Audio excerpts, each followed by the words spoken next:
Welcome to a TV20 News Break. I'm Dan Monroe.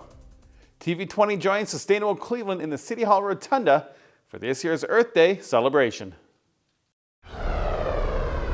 For this year's Earth Day, Sustainable Cleveland invited a number of local businesses to City Hall for a meet and greet, allowing citizens to put a face to the name of the many organizations leading sustainable efforts in the city of Cleveland, such as composting company Rust Belt Riders. Well, we started over 7 years ago on bikes actually throughout the city, riding around and collecting food scraps from local restaurants. And since then we've expanded into a commercial and residential program where we come to residents' homes to pick up their food scraps, as well as restaurants and local grocery stores here in Cleveland. So 40% of all food grown in the United States is wasted. And not only is that a tragedy, but when that food goes into landfills, it actually produces methane gas, which is a very negative impact on our environment. So if we're able to compost that those food scraps, we're able to sequester carbon, and then we're also able to stop that from happening in the landfill. So it's really multiple benefits. Along with businesses, both nonprofit and government organizations were present, such as the Trust for Public Land, who hopes to work closely with Mayor Bibb's administration to bring improvements to Cleveland's public green spaces. We have a great wealth of parks in Cleveland, but not all of them have been updated. We are lucky to have the metro parks here, but a lot of our city parks are kind of under-invested in, and we want to make sure that's done equitably and throughout the city. But we need it to elevate the Parks and Recreation Department for some strategic planning and investment to make sure that everyone's getting that access of like better mental health, physical activity, environmental benefits, and health benefits that you have by able to go to like a nice park and green space in your neighborhood. But above all, the greatest change in sustainability comes on the individual level, something that Senior Strategist of Sustainability for the City of Cleveland, Fran DiDonato, says can start with even the smallest of steps. I think a lot of people think of sustainability or being, good to the environment as something that you do, but it really should be something that you incorporate into everything you do. You can do little bits and parts. You don't have to be perfect. And so I think residents might think of it as, I got to get a electric vehicle at the high end, or I have to recycle perfectly. You don't have to do those things. You just have to take the small actions where you can. And for more information on Sustainable Cleveland, you can visit their website at sustainablecleveland.org. TV20 joined the students and parents of STEP for their final session of the semester. In a collaboration between the Cleveland Division of Water and the Northeast Ohio Regional Sewer District, the Cleveland STEP, or Student Technical and Enrichment Program, hopes to spark an interest in STEM early for Cleveland students by offering them a look into the many professional worlds within the STEM field. We realize that STEM fields are very important to our business, and oftentimes young people don't learn about water and sewer in school, and so this gives us an opportunity to give them some hands-on, first-hand exposure to the work that we do and other opportunities in the STEM field. So it kind of sparks the imagination of the students, and as they are studying in high school and on into college, they'll consider work in water or at least in STEM. Students met every Saturday morning via video call for the duration of this year's STEP, with this being both their last session and first in-person session of the semester.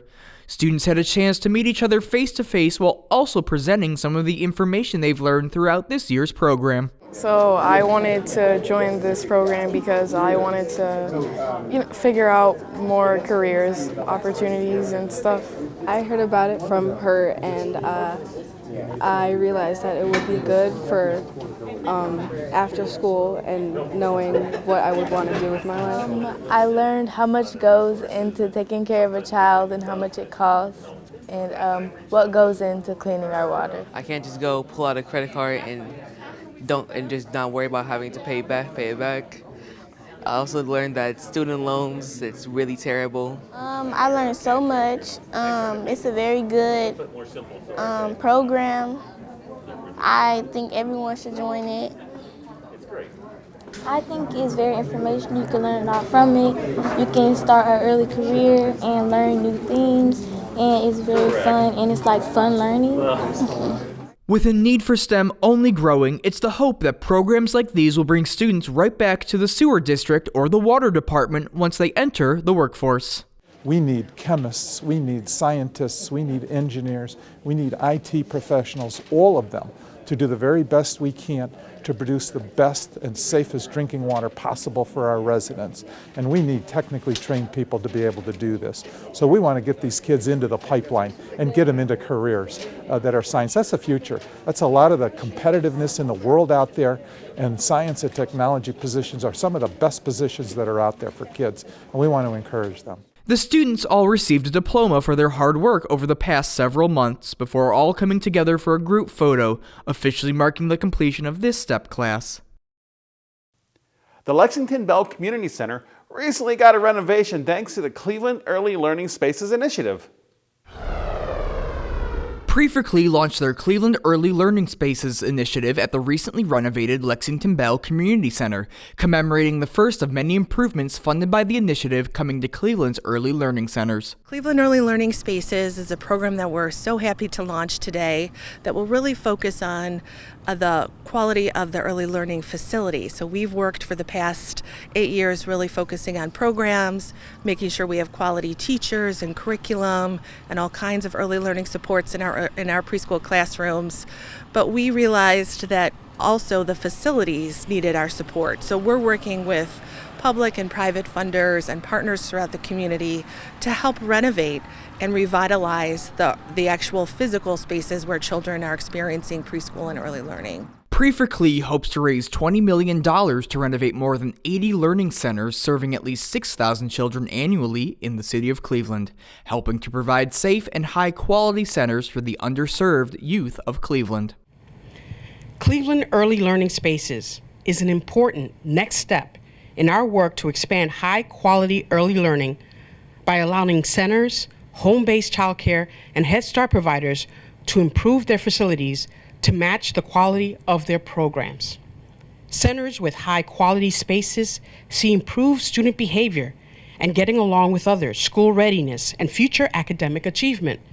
Today's launch of the Early Learning Spaces Initiative is another step toward ensuring equity in early childhood programs for Cleveland's youngest learners. The initiative was kicked off by a generous $1 million donation by the George Gunn Foundation, paving the way for the first round of 11 renovations planned to be completed by the end of the year. I want to thank the entire Pre-for-Cle Coalition, Starting Point, and Lexington Bell, for that matter, for all you do to ensure and advance high-quality access to preschool early learning opportunities for young folks ages 3 and 4 all across this community. With that, it is our hope that this fund will continue to attract and garner more support as we continue this journey to make sure that all Cleveland young people have access to high quality education, facilities, and resources. Chief of Youth and Family Services for the City of Cleveland, Sonia Pryor-Jones, only had deep words of praise for the collaborations making improvements like these possible, all for Cleveland's youngest learners. Cleveland, as you all know, has some of the highest levels of poverty. We are dealing with infant mortality, lead poisoning, and all of these things sometimes really inhibit our ability to create the kind of healthy, high-quality communities and experiences that our children and their families both deserve. And so efforts like this, where we're collaborating and coming together to focus on our youngest learners and to really prepare them for a future and a longer pipeline of opportunities are essential. Ward 7 Councilwoman Stephanie House was also present, thanking the organization for choosing a center in her ward as the start of their project, while also presenting a proclamation from Cleveland City Council to the founders for all their hard work to come. One of the things that is so vitally important, as we are talking about how do we really change the trajectory of Cleveland. Early childhood learning is one of those vital steps. We will not get and have the vibrant communities that we say we want if we do not get this right. And if we are not committed day in and day out to ensuring that our babies get a strong start, we will continually be having these challenges. For more information on Pre4Cle, you can visit pre4cle.org/spaces. We'll be right back after this. You're watching TV20 News.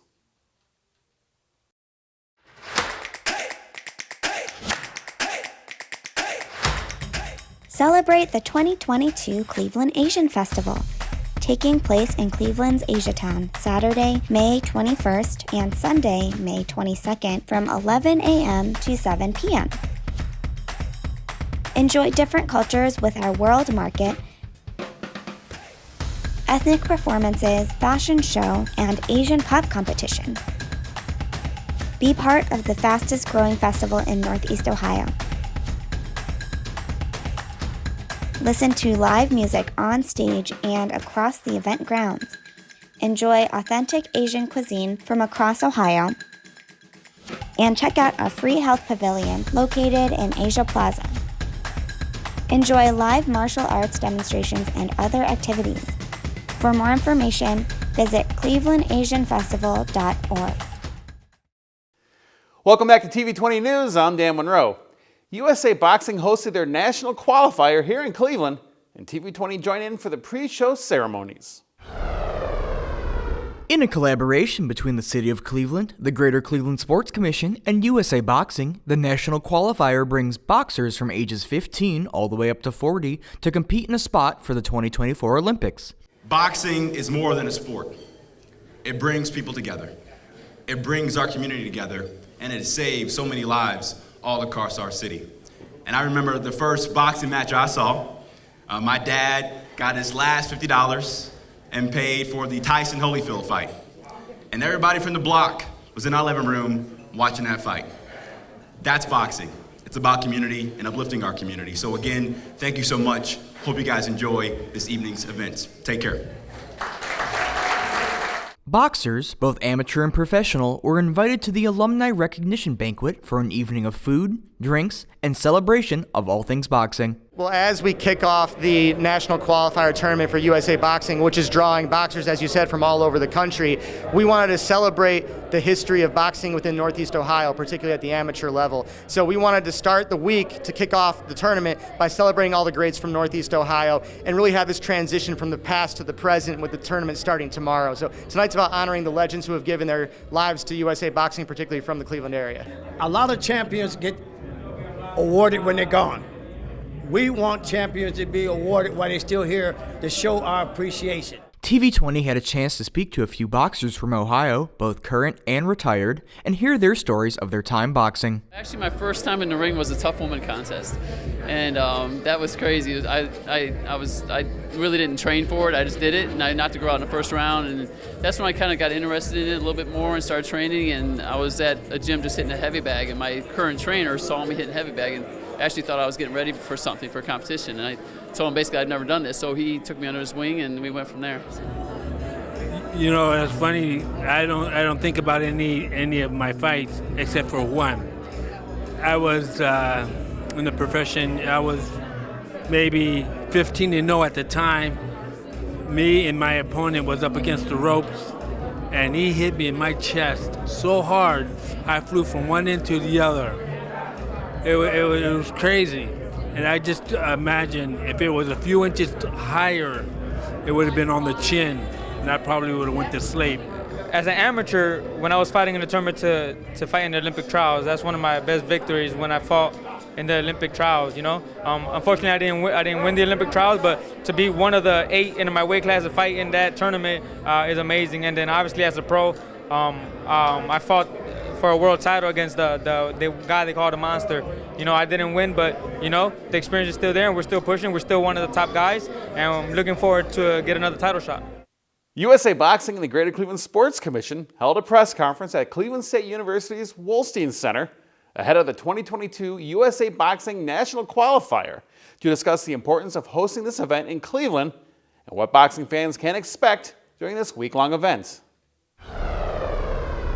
So this is an exciting day for Cleveland, and I'm excited to be here to help celebrate Cleveland as the host city for the 2022 USA Boxing National Qualifier this week. Our community is ready to welcome the athletes, coaches, and families from across the nation to our downtown and to our greater Cleveland area, all of our great neighborhoods. Please explore the city while you're here.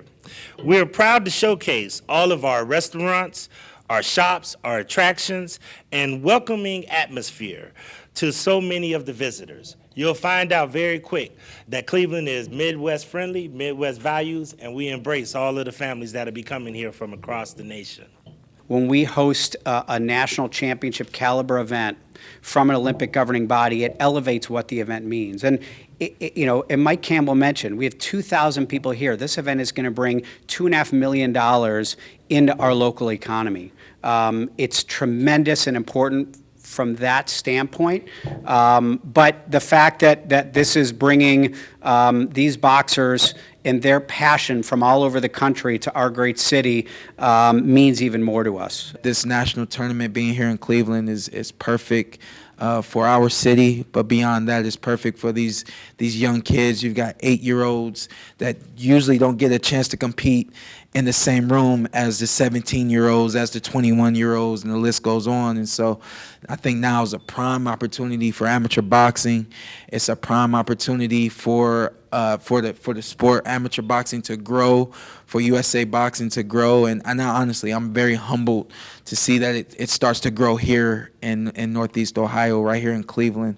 Only 10,500 athletes can participate at the Olympic Games by rule. That's every sport. Of those 10,500 athletes, only 286 can compete in boxing. So you have a finite number, and then another smaller number of 286. There's 6 billion people in the world. And not that my math is real good, and I may have had to take my shoes off to do the calculations of this, but that represents the fact that you have Olympians in the last 4 Olympic Games. To be a boxer in the Olympic Games, you are 0.0000000 of the world's population, and you've had 4 in a row. For more information on USA Boxing, you can visit usaboxing.org. Viewer be warned, the next story may leave you cracked up. TV20 was in the City Hall Rotunda for the yearly egg drop. Starting back in 2017, the Cleveland City Hall Egg Drop invites employees to put their imagination and engineering skills to the test, all while contributing to a good cause. So each year, the City of Cleveland hosts the Harvest for Hunger campaign along with the Mayor's Food Basket Drive. We host an annual egg drop where participants can drop an egg in City Hall from the 2nd floor down into the rotunda. The last team who has their egg being able to be dropped successfully without breaking wins. It's a good way to build camaraderie and get participants to donate to the Harvest for Hunger and Mayor's Food Basket. While the event itself is for a good cause, the real fun comes from all the inventive ways employees have come up with to win the contest every year. We have had a number of various different contraptions, from people going down to the lunchroom and getting just the lunch containers, to people bringing in mannequin heads and putting the egg inside of a mannequin head, or a box with a parachute, or boxes with balloons. As you saw our winners, they had a box with a sock and cereal inside, and it won. So we've had a lot of various different quirky ones. The one that we had in 2019, before we had shut down for COVID, was a very big one. No one won until we took it to the 5th floor of Willard Garage and dropped it down the stairway.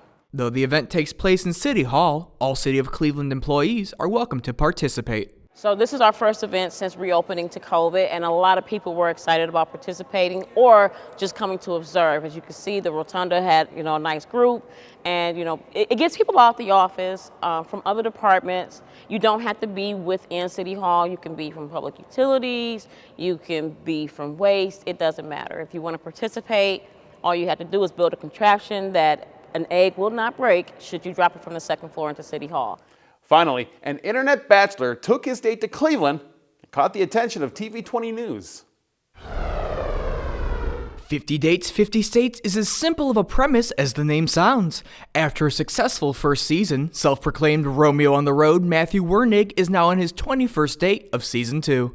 I started this back 2 years ago, right when COVID first hit and quarantine happened, and nobody really knew what COVID was. Everybody was inside, things started turning virtual, and I was looking for a way to entertain myself along with the public, and so I was like, oh, I'm gonna hop on a dating app, and on the dating app it said you could place your location anywhere in the US for free. So I started getting matches with girls in different states, and I'm like, what if I tried to go on a virtual date with a girl in every state? So I went on a virtual date with a girl in every state, put some clips out online, some highlights, it gained some traction, and then I was like, you know, I'm gonna go meet them all in person. And so I went and I traveled to all 50 states, went on a date in every state. And that was season 1, and now this is season 2, where I'm doing it all again. It's a little bit bigger and better with a team behind it and everything. After season 1 brought Matt and his Ohio date to Columbus, season 2 landed him and his new date at the Free Stamp here in Cleveland and right outside of TV20. So we had lunch at the Green Goat Tavern, and then we actually just saw the world's largest rubber stamp. The little things, but also it's the big thing, you know? So I thought it was pretty cool to go there. But then after this, we're gonna head to Town Hall. We're gonna go over to Town Hall for some drinks, and then we have a fun little like therapy session where we're gonna do some like chirotherapy and stuff together and everything. So we're gonna do that a little later. Though the dates themselves take the focus of each episode, Matthew has enjoyed being able to show a little slice of each city and state he visits throughout the seasons. Well, we like to say it's a popular TikTok series that we're premiering on YouTube. And so each date in each state gets its own episode to show, you know, how me and the date, how we connect and the fun things we do to highlight the state. And yeah, just some of those fun things. So it's about a 50 episode series. And so I like to experience different towns as I go. And for season 2, sometimes depending on the girl or the area or the college, it might be in a town or a place close. But with Cleveland, I had never checked it out, and my management had suggested it, and I was looking at it, and I'm like, I'd love to go check out Cleveland and see what it's all about. You can learn more about and sign up to be a date for a future season at 50dates50states.com. TV20 is streaming live 24/7. Visit TV20cleveland.com to see our live feed and more. Stay connected with TV20 wherever you go by liking and following us on Facebook, Twitter, and Instagram, and be sure to subscribe to our YouTube page to watch our numerous programs. Coming up next, learn about what's going on with the Cleveland Metropolitan Schools with this week's CMSD 360. Thanks for watching TV20 News. I'm Dan Monroe. Be sure to stay tuned for more on TV20. We are Cleveland.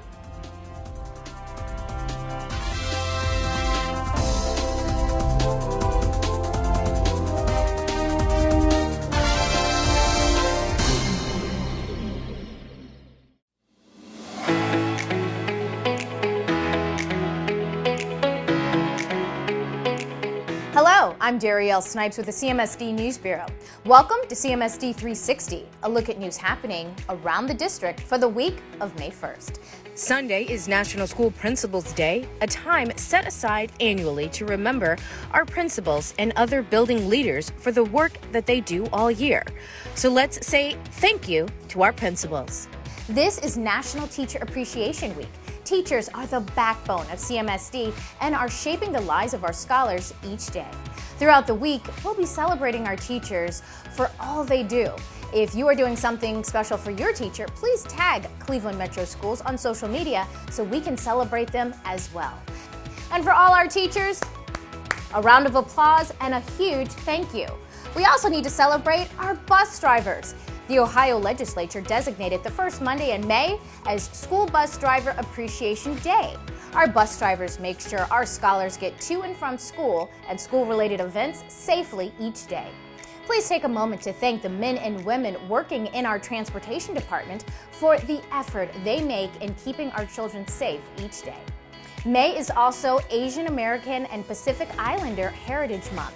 This is a time to recognize the contributions and influence of Asian Americans and Pacific Islander Americans to the history, culture, and achievements of the United States. AP exams will begin to take place on Monday and will last through May 13th. The amazing CMSD Summer Learning Experience is back for a second year. Registration is now open for CMSD students. The free program for pre-K through 12th grade students will be held at more than 30 school sites throughout the city. Meals and transportation are included. The summer learning experience gives students a chance to finish the year strong and participate in fun projects or activities. It begins on June 27th and lasts 5 weeks for children in preschool through 8th grade and 4 weeks for high school students. To learn more and to register, head to clevelandmetroschools.org. On Monday, the Senate Outdoor Track Meet will take place from 3 to 6 p.m. at the Collingwood Athletic Complex. On Tuesday, a busy day for sports as Senate baseball and softball teams will be playing. All games begin at 5. Esports action takes place on Tuesday and Wednesday, starting at 3:45 on both days. Head to clevelandmetroschools.org/Senate League for a complete list of all the competitions and the schedules. Also on Wednesday, the K-8 Erie and Tower Division Track Championships will take place at Collingwood Athletic Complex starting at 4 p.m. All winners will advance to the Eleanor Montgomery K-8 Track Championship. The Wade Park Science Fair will be on Thursday. 3rd through 8th grade students will display their projects. Judging will start at 9:15 a.m. and I bet there'll be some pretty interesting projects on display. Robert H. Jameson Leadership Academy will hold its end-of-the-year True Leaders Think Twice session. Students will hear from guest speakers, including artist Simone King and rapper YFL Kelvin, about their challenges and overcoming obstacles to pursue their dreams. This is the first year for the True Leaders Think Twice program. The goal of this program is to encourage students to be role models in school and at home. Approximately 20 seniors at Lincoln West School of Science and Medicine will officially announce on Friday the college they plan to attend in the fall. The college signing day will be at the Lincoln West campus from 12:30 to 1:30. COVID cases are on the rise in Ohio. Have you gotten your vaccination shot or booster yet? There is still time. There are several standing clinics around the city. To find a clinic near you, go to guardianscle.org. Stay connected with what's going on in the district by downloading the CMSD app. You can find it wherever you get your apps, but also follow us on Instagram, Twitter, and Facebook. That way you will know what's happening around the district. Well, thanks for watching CMSD 360. Have a great and productive week.